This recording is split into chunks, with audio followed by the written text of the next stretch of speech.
అందరికీ హాయ్ అండి. Harihara Veeramallu premiere show చూడడం జరిగింది. చాలా చాలా బాగుందండి. పవన్ కళ్యాణ్ గారి ఇంట్రడక్షన్ సీన్కే మీరు తెచ్చుకున్న పేపర్లన్నీ అయిపోతాయి. సినిమాలో ఇంకా హై ఇచ్చే సీన్లు చాలా చాలా ఉన్నాయి అన్నమాట.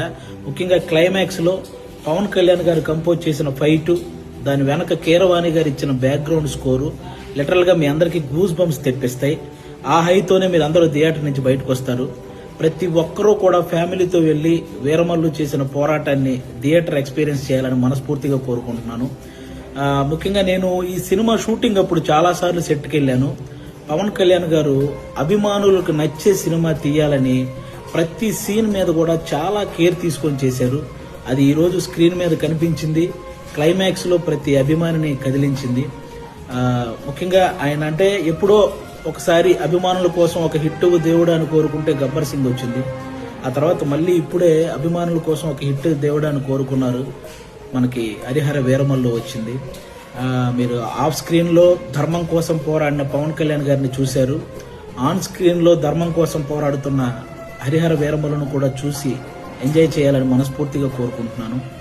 మీరు గమనించే ఉంటారు, ఆయన సినిమా జీవితంలో ఎప్పుడు ఇవ్వనన్ని ప్రెస్ మీట్లు, ఎప్పుడు చేయనన్ని ఇంటర్వ్యూలు, అలాగే 2 ప్రీ రిలీజ్ ఈవెంట్లు, ఇవన్నీ ఓన్లీ సినిమా కోసం నిలబడ్డమే కాదు, ఏఎం రత్నం గారు అనే ఒక మంచి ప్రొడ్యూసర్ కోసం నిలబడ్డమండి. నిజంగా ఆయన భారతదేశం గర్వించదగ్గ సినిమాలు ఎన్నో తీశాడు. తెలుగు, హిందీ, తమిళ్ పెద్ద పెద్ద హీరోలతో పెద్ద పెద్ద హిట్లు ఇచ్చారు.